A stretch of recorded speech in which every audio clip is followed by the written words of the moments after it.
कलाकार रिकाम्या खिशांना नाही तर रिकाम्या खुर्च्यांना घाबरत असतो. नमस्कार, मी RJ प्रसाद आणि आजच्या आपली माणसं या कार्यक्रमाच्या पहिल्याच पॉडकास्टमध्ये आपण कलाक्षेत्राच्या कलाकारांशी गप्पा मारणार आहोत. खरं तर नाव आपल्या सगळ्यांनाच माहिती आहे, ते म्हणजे सोनाली कुलकर्णी. खरं तर सोनाली कुलकर्णी यांचं संपूर्ण महाराष्ट्राने डोक्यावर घेतलं आहे आणि सोनाली कुलकर्णी यांचे बरेच सिनेमे गाजलेत. ऐतिहासिक, प्रेमकथा, लव्ह स्टोरी अशा बऱ्याच सिनेमांच्या माध्यमातून ते आपल्यापर्यंत पोहोचलेत. पण खरं तर कालच आपण सगळ्यांनी गुरुपौर्णिमा साजरी केली, सेलिब्रेट केली. पण खऱ्या आयुष्यात, कलाकारांच्या आयुष्यात त्यांचे गुरु कोण? आपल्या आयुष्यात आपण आईवडिलांना पहिलं स्थान देत असतो, तर त्यांच्याही आयुष्यात कदाचित त्यांचेच आईवडील असतील किंवा त्यांचे गुरु कलाक्षेत्रातले. नेमकं सोनाली कुलकर्णी यांच्या आयुष्यातले पहिले गुरु कोण, त्यांना येणारे अडथळे, त्यांच्या आगामी सिनेमांबद्दल आपण सगळ्या गमतीशीर गप्पा मारल्या आहेत. तर आपण त्यात जाणून घेऊयात. आणि असं म्हणताना की कलाकार एका आयुष्यामध्ये बरेच पात्र साकारत असतो. खरं तर हेच वैशिष्ट्य असतं कलाकारांचं. आणि आज आपण त्याच कलाकारांच्या माध्यमातून त्यांचा पॉडकास्ट आपण ऐकणार आहोत. चला तर मग ऐकूयात पहिला पॉडकास्ट आपली माणसं या यूट्यूब चॅनलवर. आपली माणसं विथ RJ प्रसाद आणि सोबतच सोनाली कुलकर्णी. चला तर मग ऐकूया.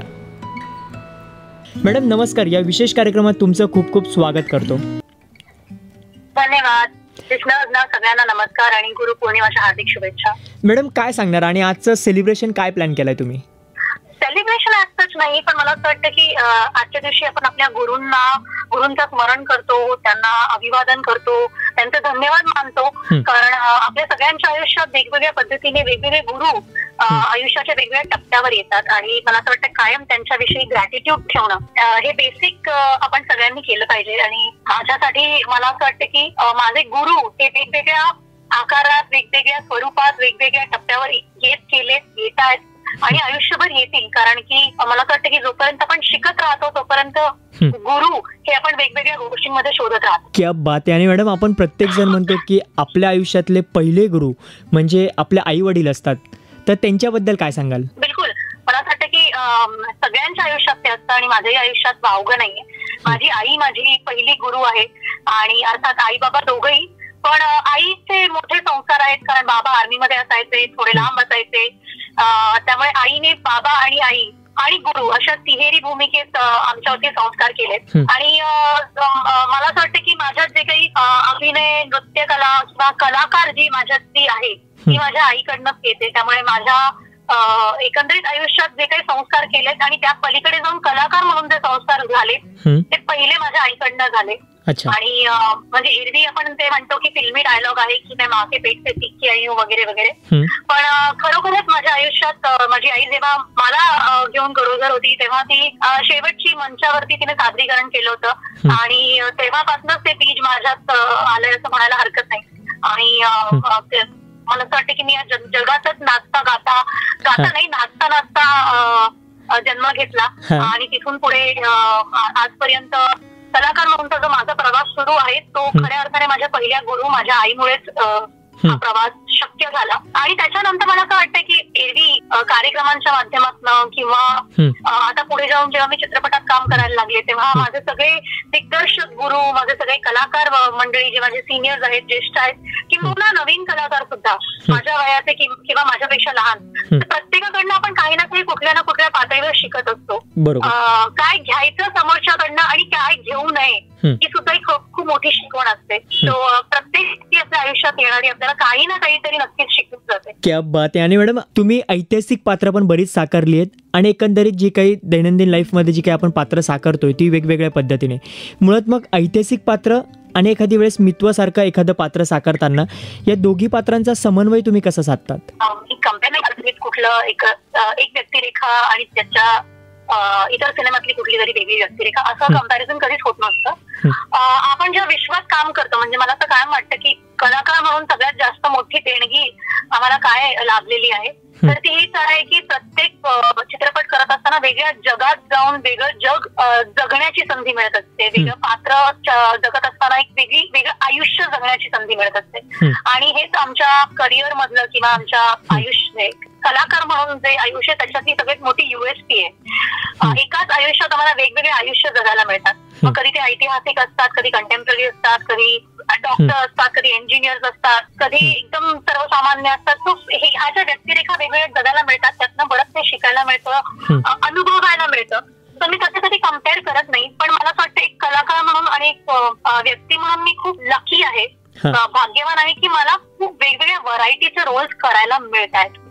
प्रत्येक व्यक्तिरेखेची वेगळी गरज असते, वेगळी समज असते, वेगळा अनुभव असतो आणि ते जगत असताना ते सगळे बारकावे शोधणं, त्या विश्वात जाणं, मग ती भाषा असेल, पेहराव असेल, बोलचाल असेल किंवा इमोशन्स असतील, ते वय असेल, ती समज असेल, त्या सगळ्या गोष्टींचा एक साधारण आढावा घ्यावा लागतो. आणि मला असं वाटतं की तीच गंमत असते की एका आयुष्यात इतके सगळे वेगवेगळे आयुष्य जगण्यासाठी आपण मग प्रयत्न हाच करायचा की स्वतःपेक्षा आणि इतर व्यक्तिरेखांपेक्षा आत्ता जी व्यक्तिरेखा आपण साकारतो ती कशी वेगळी ठरू शकते सगळ्याच पातळ्यांवरती. त्यामुळे मला असं वाटतं की मजा येते कधीतरी ऐतिहासिक व्यक्तिरेखा आणि कधीतरी अशा चुलबुल्या भूमिका करायला मजा येते.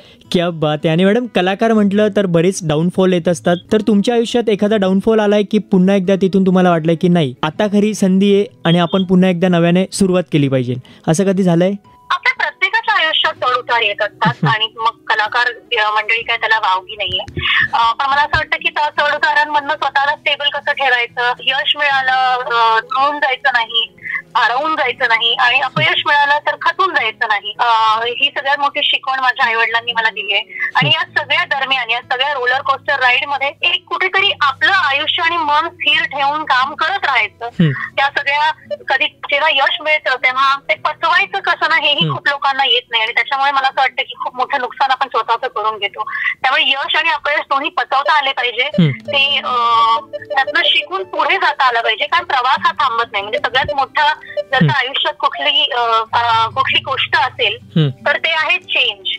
म्हणजे सतत गोष्टी बदलत राहतात आपल्या आयुष्यात. यश आहे तर उद्या अपयश येणारच आहे. तुम्ही सतत एका ट्रॅकवरती चालू शकत नाही. कधी चढ आला तर उतार येणारच आहे. म्हणजे जी गोष्ट वर जाते ती खाली येतेच येते, त्याला काही वेगळी वाट नाहीये.